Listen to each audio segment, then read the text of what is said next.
जय जगन्नाथ। प्यारे दोस्तों, नमस्ते। अपनी जगन्नाथ धाम तो सुना होगा। भगवान जहाँ जगन्नाथ जी का सुप्रसिद्ध मंदिर है। हजारों लोग जगन्नाथ जी का दर्शन को आते हैं। आज मैं उनकी कहानी सुनाने जा रही हूँ ताकि आपको उनकी रोचक लीलाओं का आस्वादन हो सके।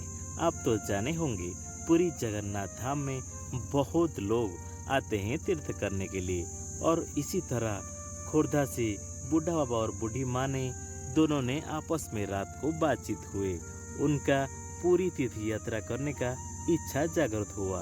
दोनों ने सुबह होते ही घर में सबको बोले, बेटा बहू सुन लो, हम दोनों ने पूरी जाने का इच्छा हो रहा है।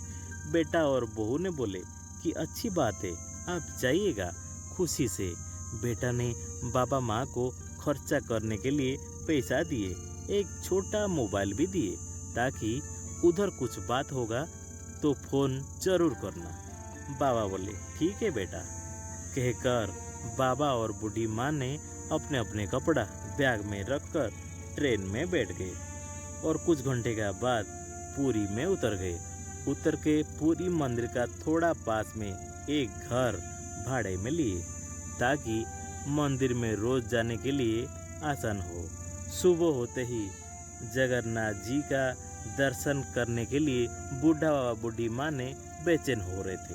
मंदिर में जाके जगन्नाथ जी का दर्शन करके भाव विभोर हो जाते थे, खाना पीना भूल जाते थे। सच में जगन्नाथ जी का दर्शन पाकर कोई भी भाव विभोर हो जाएगा। बूढ़ा बाबा बूढ़ी माँ ने मंदिर में हर रोज 3 बार बेड़ा परिक्रमा किए करते थे और सब देवा देवी को दर्शन पाकर धन्य हो गए थे। आनंद बाजार जाकर अबड़ा अनपसंद खाकर मन शांत हो गया।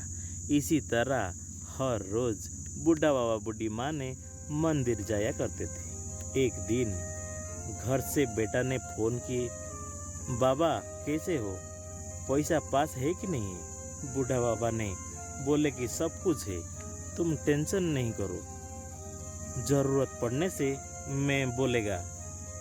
उसी दिन तो गया, कितना दिन का बाद पास में तो पैसा खत्म हो गया। शर्म का मारे बेटे को बताया नहीं। बूढ़ा बाबा बूढ़ी माँ ने दोनों ने आपस में बातचीत हुए कि क्या करे। बूढ़ा बाबा ने बूढ़ी माँ को बताया कि कुछ भी हो जाए मैं जगन्नाथ जी को छोड़ के मैं कहीं नहीं जाऊंगा। बूढ़ा बाबा की दिमाग में एक आइडिया आया, सुनिए, हम दोनों ने प्रभु जगन्नाथ जी की दर्शन करके तुम घर में चली जाना। मैं एक चंदन बना के एक पात्र में फूल में से सबको लगाया करूँगा। जो कोई 1 रुपया 2 रुपया 5 रुपया देगा उसको रख कर हमारा घर का भाड़ा और खाना पीना हो जाएगा। बूढ़ी माँ ने बताया, इतना धूप में काम कैसे करोगे, चक्कर आ जाएगा।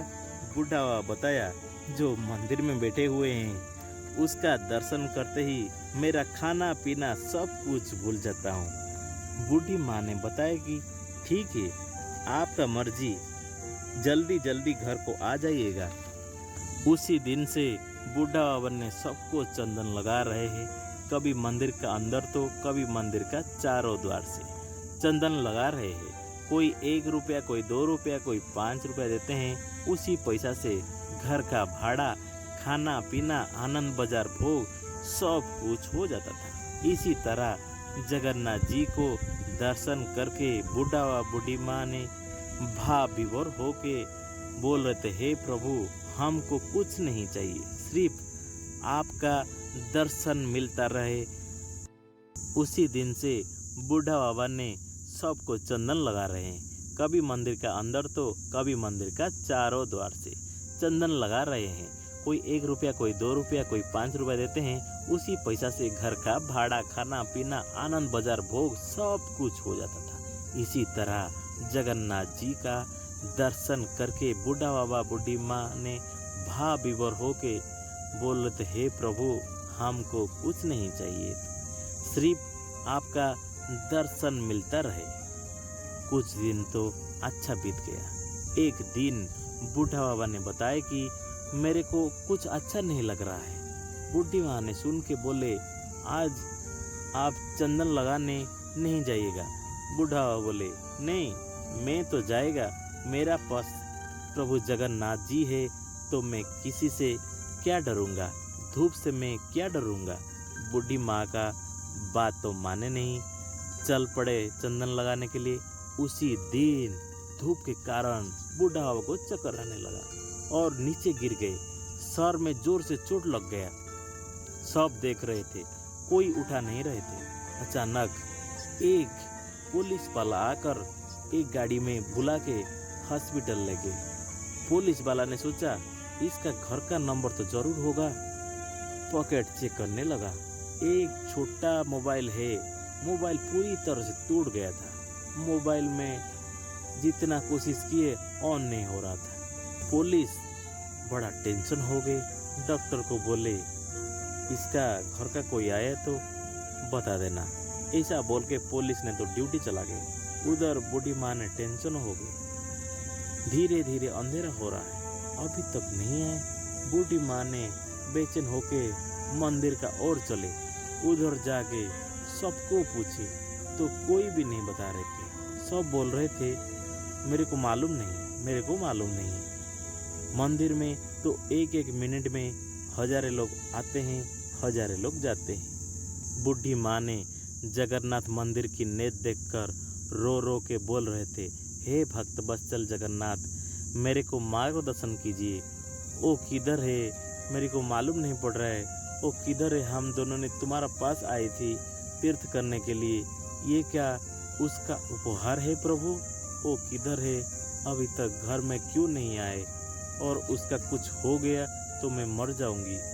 अभिमान में ऐसा बोल के, हे प्रभु, अभी से जो जब तक नहीं आए तो मैं अन्न जल ग्रहण नहीं करूंगी। ऐसा बोल के घर में आ गए। घर में नींद नहीं आ रहा था। उधर डॉक्टर टेंशन में हो गए। बूढ़ा बाबा का होश नहीं आ रहा था। डॉक्टर ने एक इंजेक्शन दिए तो बूढ़ा बाबा का थोड़ा होश में आए तो बूढ़ा बाबा ने पागल जैसा हो रहे। डॉक्टर और सोच में पड़ गए। फिर डॉक्टर सोचे रात भर उसका ट्रीटमेंट करूंगा, अगर अच्छा नहीं हुआ तो दूसरा मेडिकल शिफ्ट करूंगा। बूढ़ा बाबा ने रात में कई बार, हे जगन्नाथ मेरे को रक्षा करो प्रभु, मेरे को रक्षा करो। धीरे धीरे आँख बूढ़ा बाबा की बंद हो रहा था, खोल रहा था। अचानक डॉक्टर रेस्ट रूम में चला गए तो एक लंबा सा काला रंग का पुरुष बाहर से अंदर में आए। बूढ़ा का पास पहुंचे। बूढ़ा बाबा की आँख धीरे धीरे खोल रहा था, धीरे धीरे बंद हो रहा था। काला रंग का लंबा पुरुष आके बोले, मैं क्या करूं? मैं देख रहा था तुम कब मेरे को याद करोगे। मैं तो हर जगह में हूँ, हर कोने में हूँ। मेरा भक्त की दुख मेरे को देखा नहीं जाता है।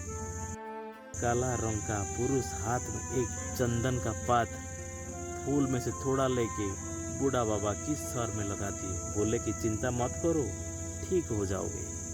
सुबह में जल्दी घर में चला जाना, उधर मेरा भक्त अभिमान किया है। ऐसा बोल के चला गए। जाने का 1 घंटा का बाद बूढ़ा बाबा की होश आ गया। नर्स ने डॉक्टर को बुलाया। डॉक्टर आकर चेकअप किए। बूढ़ा बाबा को पूछे, अभी कैसा लग रहा है? बूढ़ा बाबा ने बताया, मैं तो अभी ठीक हूँ, मैं सुबह में घर में चला जाऊँगा। डॉक्टर बोले, ठीक है। डॉक्टर ने थोड़ा मेडिसिन दे के बूढ़ा बाबा का जाने का पेपर बना दिया। बूढ़ा बाबा को बोले, तुम सुबह जा सकते हो। मेडिकल गाड़ी में बूढ़ा बाबा ने घर तक गए। घर में जाके देखे तो बूढ़ी माँ ने ऐसे ही सोच में बैठे थे। रो रो के आँख फूल गई थी। बूढ़ा बाबा को देख के बहुत खुशी हो गए। बूढ़ी माँ ने पूछे, सुबह तक आप किधर थे? बूढ़ा बाबा ने एक एक कर सब कुछ बताए। बोले, उसी दिन रात में एक काला रंग का लंबा पुरुष मेडिकल में आए थे। मेरा आँख बंद हो रहा था। एक काला रंग का पुरुष आके मेरे सर में चंदन लगा दिए बोले चिंता मत करो, सही हो जाओगे, घर में जल्दी चला जाना। बूढ़ी माँ ने बूढ़ा को देखते रह गए, सोच में पड़ गए। बूढ़ी माँ ने बोले कि आप धन्य हो गए, आप धन्य हो गए, मेरा दिल कर रहा मैं आपका पैर छू लूँ। वो कोई नहीं थी, वो मेरे भगवान है, वो मेरे प्रभु है, वो जगन्नाथ है, आपको जीवन दान दिए, वो मेरे जगन्नाथ है, आपका पास आए थे। बूढ़ा और बूढ़ी माँ ने इतना खुश हो गए थे कि दोनों ने नहा के मंदिर दर्शन करने के लिए चल पड़े। मंदिर में दर्शन करके बूढ़ा और बूढ़ी माँ की आंख से आंसू आने लगा। बोल रहे थे कि हे भक्त वत्सल भगवान, हे जगन्नाथ, आपकी लीला अपरंपार है। हे भगवान, आपको कोटि कोटि प्रणाम, आज हम धन्य हो गए हैं प्रभु। इसी तरह हर दिन जैसा 3 बार बेढ़ा परिक्रमा करके आनंद बाजार में खाना खा के नीलचक्र और नेत को देखकर दोनों ने हाथ उठा के बोल रहे कि जय जगन्नाथ, हे प्रभु, आपकी महिमा अतुलनीय है। उस दिन से मंदिर घूम के घर में चल गए। घर में 1-2 दिन का बाद अपना घर खोर्धा में गए। परिवार का साथ मिलकर फिर पूरी जगन्नाथ धाम आ गए। बूढ़ा बाबा ने फिर सबका सर में चंदन लगाकर, कोई 1 रुपया, कोई 2 रुपया, कोई 5 रुपया देगा। उसी दिन से चंदन लगा के घर का गुजारा कर रहे हैं। उसी दिन से अच्छा गुजारा हो रहा है। सच में दुनिया में जगन्नाथ जी का महिमा अपरंपार है। भक्त की पहले परीक्षा लेते हैं, उसका बाद जो कोई धैर्य रखता है उसका फल प्राप्ति होता है। जय जगन्नाथ। कहानी कैसा लगा कमेंट माध्यम से ज़रूर बताना, और चैनल को सब्सक्राइब नहीं किए तो सब्सक्राइब ज़रूर कर देना, बेल आइकन को दबा देना, लाइक करना। जय जगन्नाथ।